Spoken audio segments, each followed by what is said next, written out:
زمونږ موضوع ده د ختم نبوت اهمیت. اسلام کې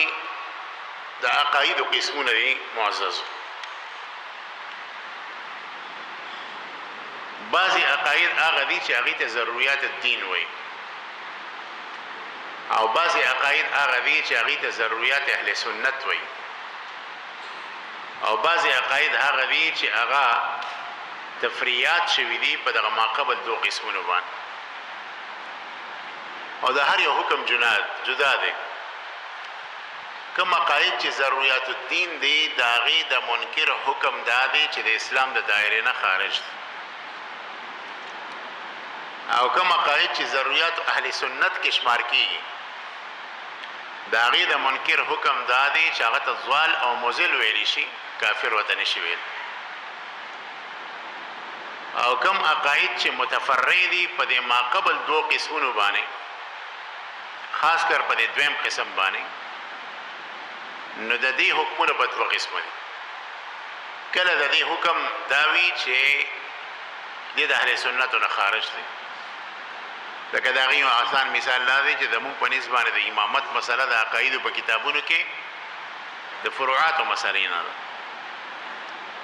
او د روافض او د شیعاګانو په نسبت باندې د امامت مسله په ضرورت الدین کې ده. نو څوک چې د امامت په مسله کې د اهل سنتو خلاف قولو کی، نو په دغه تفریعي مسله د عقیده کې د اهل سنتو نه بار شو. یا د حیات النبی صلی الله علیه وسلم مسله ده، نو چې په دې کې د جمهور اهل سنت والجماعت او بالخصوص طائفه منصوره علماء دیوبند د قول نه خلاف لاړ شي، نو په دغه مخصوصه مسله کې د اهل سنت خلاف قول وکړو، او دغه مخصوصه مسله کې د بار شو. او د عقاید دویم تفریعي مسلې هغه دي چې هغې ته یو طرف ته قول ته اختیار هم اهل سنتو کې داخله، او کو بل طرف ته قول اختیاري هم اهل سنتو کې داخلي. او دو مثالونه د هغې پیش کوم. یو مثال د هغې دا دی چې حضور پاک صلی الله علیه وسلم د معراج په موقع باندې الله تعالی لیدلی او کو نیو لیدلی، رؤیت شوی او که نه، کلام خو شوی د 500 منځونو نه 500 منځونو ته راله خبره، لکه څنګه چې د صحیح بخاري حدیث دی او نورو صحاح هم راغستی، خو رؤیت شوی او که نه شوی. نو دې کې د صحابو د وخت نه اختلاف دی. د سیدتنا حضرت عائشه رضی الله تعالی عنها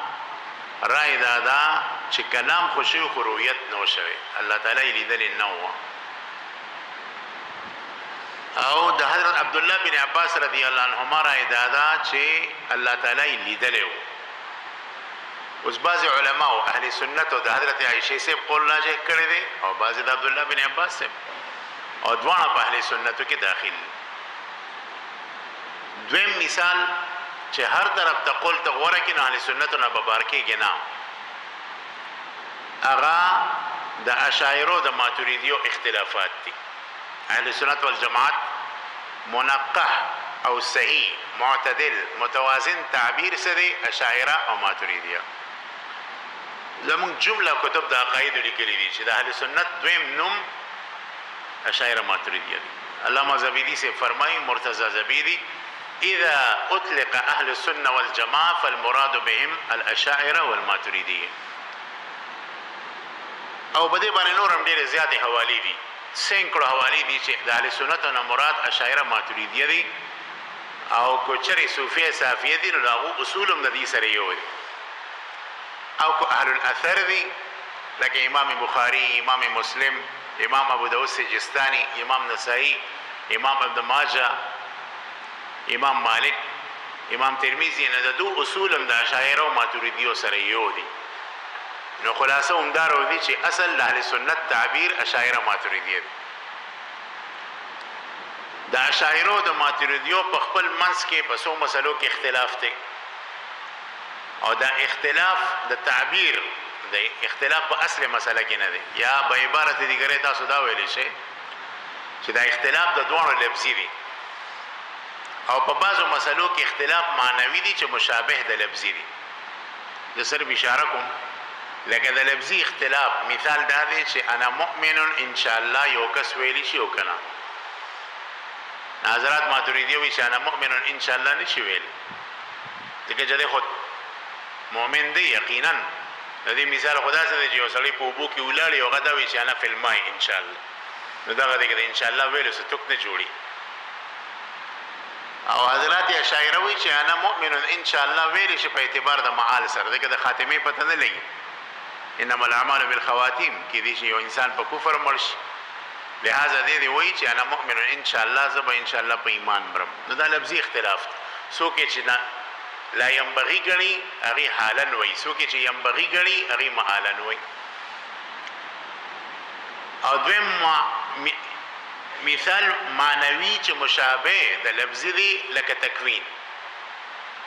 حضرات اشاعره تکوین داخل غني په قدرت کې قدرت صفت مؤثره غني او حضرات ماتوریدیه صفت د قدرت مصححه غني او صفت د تکوین مؤثره غني ناغیل ځان له عنوان کزئی ورکی ماتوریدیه او اشاعره حضرات تکوین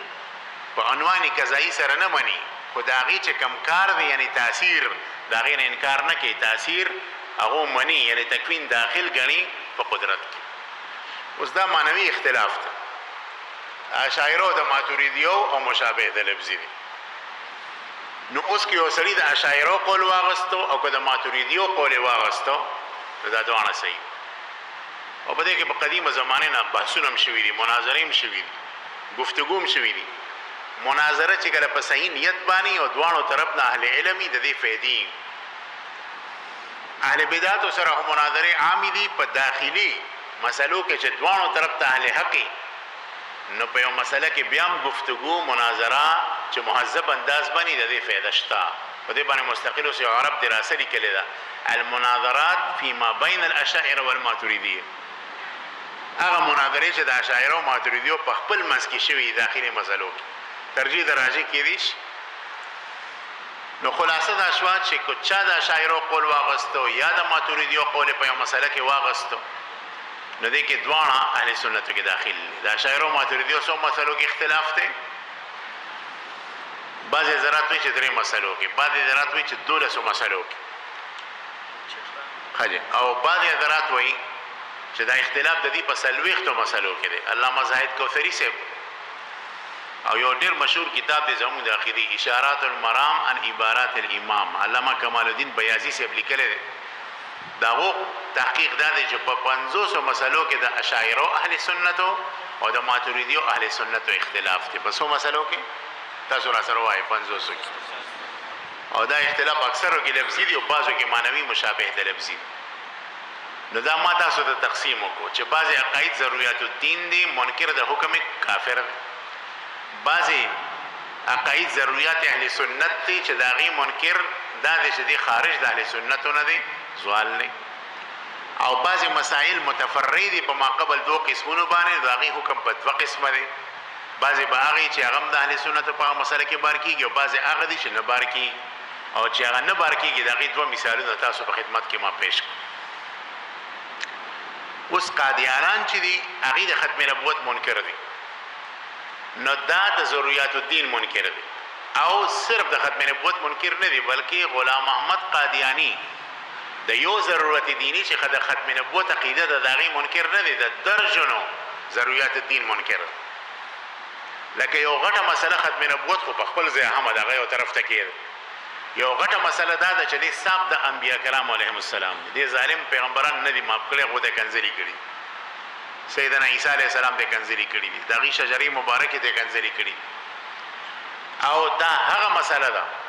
چې څوک پیغمبرانو ته کنځلي وکي هغه د اسلام د دایره نه خارج شو مرتد شو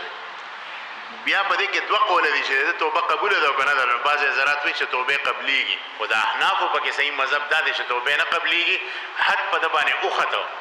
نو کو دې توبه هم باسي نو ګورې بیا هم حد په جاری کیږي حد به خامخا جاری کیږي او دې به قتلول شي نو غلام احمد قادیانی د ارسنه یو طرف ته هغه صاحب د انبیا کرام علیهم السلام او دغه رنګ د نور ډیرو ضرورت الدین منکر دی ختم نبوت خو ډیره غټه خبره نو منکر د ضرورت الدین ته مونږه کافر وای. خو دلته تاسو ته یو هم نقطې ته مراولم او دا ډیره د دې زمانه په ځین د مسایلو کې ده. تاسو به د بعض خلکو ناپوه نه اوریدلی یا چې مولیان فتوی لګي سوې فتوا نه وایي فتوا لګي دغه غي جزان له خدای لفظ هم نو ورس لفظ په فتحې د فاسره دی فتوا فتوا نه دی فتوا د فتن نه وته د ځوان ته وایي فتوی د فتوا زکه چې دا ځوان چې څنګه مضبوطي نو د فتوی غ جواب هم مضبوطي یا فتن نه وته د په معنا د حدث سره نوې معنا نو فتوا چې کله تعالی مفتی درکې نوې خبره ته پکې راشي دا د فاده پاسه زور دی زور زیر نه دی مبارال دی وای مولیان فتوی لګي